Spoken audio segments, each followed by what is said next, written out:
প্রচুর স্নোফল হচ্ছে। এখানে চেয়ারগুলো দেখলে বোঝা যাবে কি অবস্থা।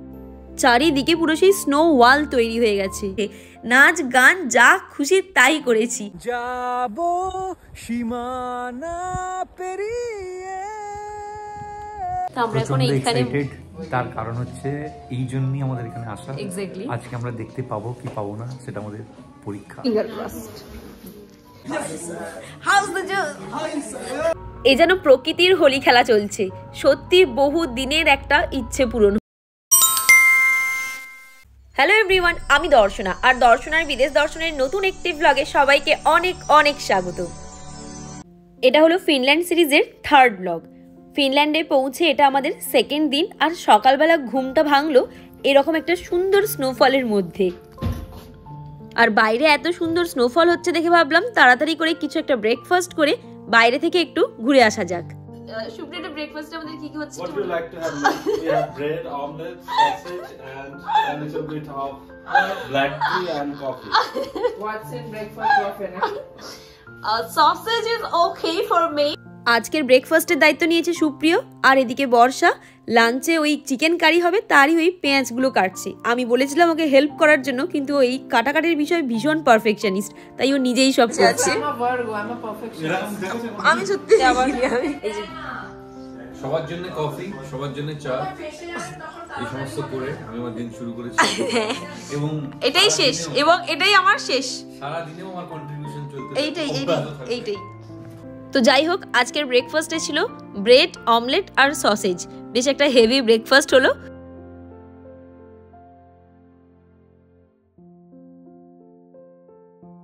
বাইরে এত স্নোফল হচ্ছে, বেশিক্ষণ আর বাড়িতে থাকতেই পারলাম না। তাড়াতাড়ি করে ব্রেকফাস্ট করে বেরিয়ে পড়লাম। এখন প্রচুর স্নোফল হচ্ছে। এখানে চেয়ারগুলো দেখলে বোঝা যাবে কি অবস্থা। এখানে এই চেয়ারগুলোর পুরো একদম মানে অর্ধেক ডুবে গেছে বলতে পারা যায় স্নো এর মধ্যে। আর এই যে কাল রাত্রেবেলা যেখানে এসেছিলাম, আজকে আবার এই নদীর ধারটাতেই এসেছি। নদীটা তো পুরো একদমই জমে গেছে।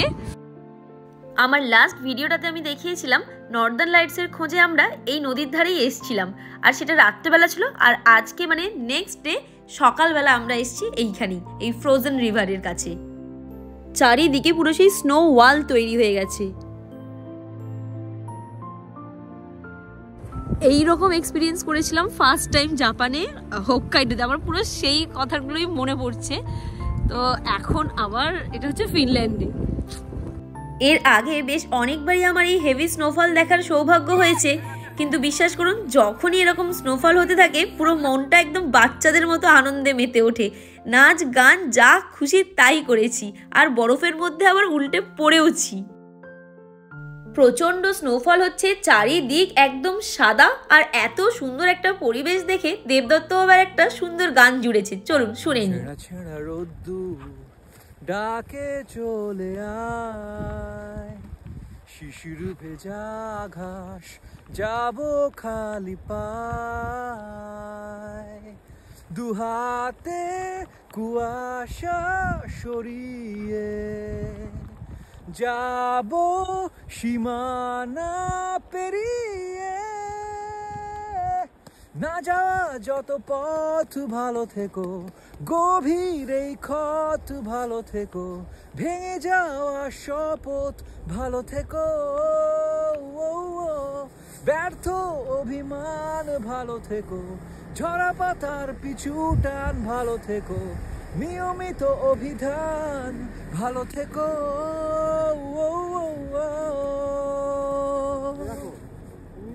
এই যে আমরা এত নাচানাচি ছবি টবি তুলে এখন হচ্ছে আমাদের এই অবস্থা, পুরো মাথা থেকে পা অবধি বরফ।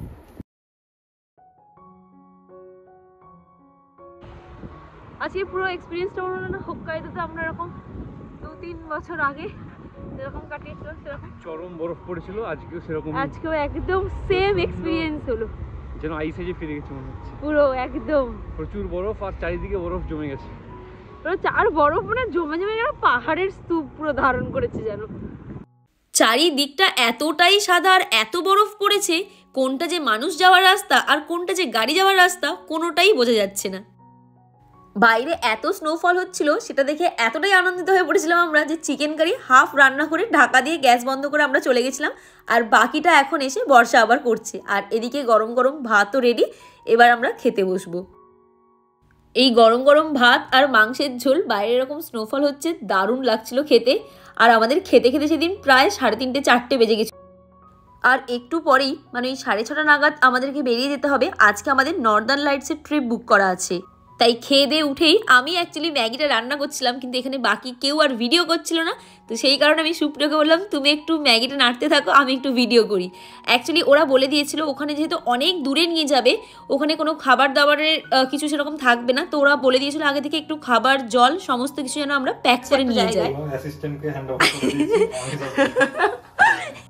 তলপি তলপা গুছিয়ে আমরা একদম রেডি নর্দার্ন লাইটস ট্রিপের জন্য। তো আমরা বুক করেছি এই আর্কটিক জিএম এই কোম্পানিটা।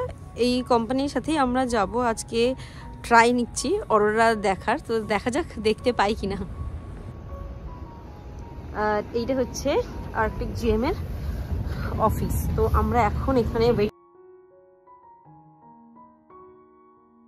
এই যে এই ছেলেটি ছিল আমাদের আজকের guide Darshana. Okay thank you.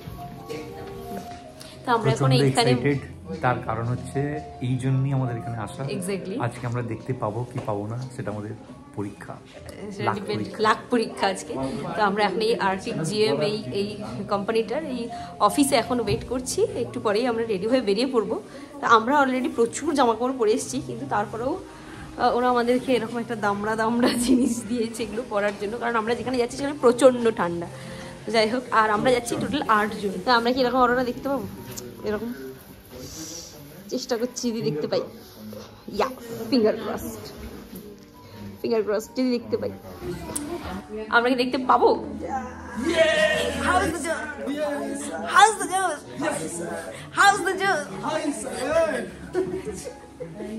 একদম ঠাকুরের নাম জপ করে বেরিয়ে পড়েছি। দেখা যাক আমরা ফাইনালি দেখতে পাই কিনা, আমাদের ভাগ্যে আছে কিনা। এইসব ভাবতে ভাবতেই মোটামুটি আমরা এগোচ্ছি এখন গাড়ির দিকে। আমরা যেই গাড়িটাতে যাব সেটাতে টোটাল 8 জন যাবে, আমরা 4 জন আর একটা ফ্যামিলি। এই সাদা গাড়িটাতে করেই যাব। আর যাওয়ার পরেই যেটা বাদ সাধলো, গাড়ির পেছনের এই ডিকিটা কিছুতেই খোলা যাচ্ছে না। মানে প্রায় আধ ঘন্টা 45 মিনিট দাঁড়িয়ে আছি। আমি তো তখনই ভাবলাম যে ব্যাস আর কপালে মনে হয় নেই, মানে কোনো মতে খোলা যাচ্ছে না এই পেছনের দরজাটা। দিয়ে তারপরে হঠাৎ দেবদত্ত বললো একবার গিয়ে দেখি ট্রাই করি। তো ও বাবা, ও একবার ট্রাই করে দেখলাম দরজাটা খুলে গেল। তো তারপরে মনে হলো কি জানি হয়তো গিয়ে এবার দেখতে পেতেও পারি, একটু যদি একটু হলেও হয়তো লাখটা এবার ভাবছি আছে সঙ্গে। অ্যাকচুয়ালি গাড়িটার দরজাটাই একটু প্রবলেমেটিক ছিল। তো যাই হোক, গাড়ির দরজাও খোলা গেল, সমস্ত ব্যাগপত্র আমরা ভেতরে ঢুকিয়ে দিয়ে এবার শুরু করলাম আমাদের জার্নি। এই নর্দার্ন লাইটসে দেখা পাওয়ার জন্য অনেকগুলো ফ্যাক্টর কাজ করে। এক তো একদম ক্লিয়ার স্কাই থাকতে হবে, তারপর কেপি ইন্ডেক্স যত বেশি থাকবে দেখা পাওয়ার চান্সও তত বেশি, মানে তত বেশি ভালো করে দেখা যাবে। এই আর্কটিক জিএম কোম্পানি থেকে আমাদেরকে সকালে মেল করেছিল যে আজকে দেখা পাওয়ার চান্স 40%, কিন্তু আমরা ওই রিস্ক নিয়েই বেরিয়ে পড়লাম। দেখা যাক, যদি কপালে থাকে তো দেখা পাওয়া যাবে। তো ওরা কিন্তু আপ্রাণ চেষ্টা করে যত দূর সম্ভব ওরা নিয়ে যেতে পারে নিয়ে যায়। রোভানিয়ামিতে যেহেতু সেদিনকার ক্লিয়ার স্কাই ছিল না, তো সেই কারণে ওরা ফিনল্যান্ড ক্রস করে, এখন আমরা ফিনল্যান্ড বর্ডার ক্রস করছি, তো ফিনল্যান্ড বর্ডার ক্রস করে ওরা আমাদেরকে সুইডেনে নিয়ে গেছিলো। প্রায় 3-3.5 ঘন্টা জার্নি করে এখন আমরা এসে পৌঁছেছি সুইডেনে। আমাদের যে গাইড ছিল সে সত্যি ভীষণ ভালো ছিল, একদম আপ্রাণ চেষ্টা করছিল যে বেস্ট লোকেশনে নিয়ে যাওয়ার, যেখান থেকে ওই দিন সব থেকে ভালো অরোরা দেখতে পাওয়া যাবে। তো আমরা পৌঁছে গেছি আমাদের লোকেশনে। খালি চোখে যতটা দেখা যাচ্ছে ভিডিওতে কিচ্ছু বোঝা যাচ্ছে না, তাই আমি ফার্স্টে গিয়ে ভিডিও অন করেছিলাম, কিন্তু তারপরে দেখলাম ভিডিও অন করা একদম বৃথা। চারিদিকে একদম ঘুটঘুটে অন্ধকার আর মানে বরফে ভর্তি। যে আমরা এখন নর্দার্ন লাইটস দেখতে এসেছি, ঠান্ডায় মানে পাটা কেটে জমে একদম শেষ হয়ে যাচ্ছে। তো আমরা প্রথমে যেটা দেখেছিলাম হালকা একদম, কিন্তু তারপরে লাস্টে বেশ ভালো দেখতে পেয়েছি। কিন্তু হচ্ছে যে হ্যাঁ, ছবিগুলো আমাদের দুর্দান্ত উঠেছে ফাটাফাটি, কিন্তু ব্যাপারটা হচ্ছে নর্মাল ভিডিওতে খুব একটা ভালো দেখতে পাচ্ছি না। ভিডিওতে কিছু দেখা যাচ্ছে চোখে, হ্যাঁ খালি চোখে দেখা যাচ্ছে, কিন্তু ভিডিওতে খুব একটা ভালো আসছে না। এখানে দেবদত্ত ট্রাইপড লাগিয়ে আপ্রাণ চেষ্টা করছিল একটা ভিডিও নেওয়ার, কিন্তু ভিডিও কিছুতেই মানে একদমই আসেনি, কারণ ভিডিওতে কিছুই দেখা যাচ্ছিল। তবে এই বাইরে 5-7 মিনিটের বেশি দাঁড়ানোই যাচ্ছিল না, মানে আমরা একটুখানি দাঁড়িয়ে আবার গাড়িতে উঠে যাচ্ছিলাম, এত ঠান্ডা লাগছিল, মানে হাত পা পুরো অবশ হয়ে গেছিলো। কিছুক্ষণ গাড়িতে বসে হাত পা গরম করে তারপরে আবার আমরা গাড়ি থেকে নামছিলাম। আর আমরা মোটামুটি 3-4টে লেয়ার পরে এসেছিলাম, ওপরে এরকম মোটা একটা জ্যাকেট, তারপরেও এত ঠান্ডা লাগছিল ওখানে দাঁড়ানো যাচ্ছিল না। তবে হ্যাঁ, নর্দার্ন লাইটস খালি চোখে যতটা না ভালো দেখা যায়, ক্যামেরায় ছবি তার থেকে অনেক বেশি ভালো আসে। আবার এই ভিডিওটা যেরকম এসছে এতটাও খারাপ দেখিনি, এর চেয়ে খালি চোখে অনেক বেটার দেখেছিলাম। ওদের প্রফেশনাল ক্যামেরায় তোলা বেশ কিছু ছবি আমি অ্যাটাচ করে দিচ্ছি। ছোটবেলায় সেই ভূগোলের বইতে পড়া অরোরা বোরিয়ালিসকে দেখছি একদম চোখের সামনে। সত্যি এই অনুভূতি ভাষায় প্রকাশ করা সম্ভব নয়। যেন মনে হচ্ছিল সারা আকাশ জুড়ে চলছে এই লাইট শো। কখনো বা হালকা গ্রিন কালার, তো কখনো একদম ডার্ক গ্রিন কালার, কখনো আবার মাঝে মাঝে একটা হালকা লাল রঙের আভাও দেখতে পেয়েছিলাম। মানে যেন মনে হচ্ছিল সারা আকাশ জুড়ে একদম বিভিন্ন শেপের এই লাইট শো চলছে। আর তার সাথে উপরি পাওনা ছিল মিল্কি ওয়ে গ্যালাক্সি। এ যেন প্রকৃতির হোলি খেলা চলছে। সত্যি বহু দিনের একটা ইচ্ছে পূরণ হলো। আর এদিকে সবকিছু দেখার পরে ওরা আমাদেরকে একটা করে কেক আর 1 কাপ গরম জুস দিয়েছিল। আমরা খাচ্ছি এই যে একটা করে চকলেট কেক, আর বর্ষা নিয়েছে হচ্ছে যে ব্লুবেরি কেক, আর আমাদেরকে একটু গরম জুসও দেবে, কারণ এখন ঠান্ডায় হাত পা পুরো কেটে যাচ্ছে মনে হচ্ছে। কিন্তু এটা আলাদাই অন্য রকমের একটা এক্সপিরিয়েন্স হলো এই প্রচণ্ড ঠান্ডার মধ্যে এসে অরোরা দেখা। তারপরে মানে যেটা যাই হোক আমাদের লাকটা কাজ করেছে। তো এই ঠান্ডার মধ্যে দাঁড়িয়ে গরম ধোঁয়া ওঠা ব্লুবেরি জুস খাচ্ছি। চারিদিকটা পুরো ধুধু প্রান্তর মাঠ, মানে কোথাও কেউ নেই। আর ঠান্ডা মানে হাত পা দুটো মনে হচ্ছে কেটে যাচ্ছে। একটুখানি গ্লাভসটা খুলে জাস্ট জুসটা খাচ্ছি, পাগলা হয়ে যাচ্ছি ঠান্ডায়। যে পেছনে তো ভিডিওতে কিছু বোঝাও যাচ্ছে। এখন রাত 3:30 বাজে, আমরা রোভানিয়ামি পৌঁছে গেছি। তবে এই আর্কটিক জিএম এই কোম্পানিটাকে আমাদের ভীষণ ভালো লেগেছে। ওরা প্রচণ্ড চেষ্টা করে, একদম লাস্ট মোমেন্ট অবধি ওরা চেষ্টা করে যতটা সম্ভব দেখানো যায়। আর এই ট্রিপটাতে আমাদের পার হেড পড়েছিল ওই 169 ইউরো, মানে ওই 15,000 টাকা মতো।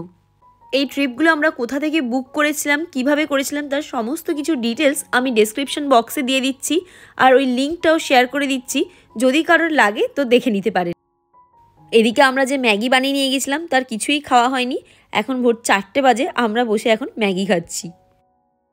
আজকের ব্লগটা তাহলে আমি এখানেই শেষ করছি। আর হ্যাঁ, আজকের ব্লগটা যদি ভালো লেগে থাকে তাহলে একটা লাইক করতে ভুলবেন না কিন্তু। টাটা, ভালো থাকবেন সবাই, দেখা হচ্ছে পরবর্তী একটা ব্লগে।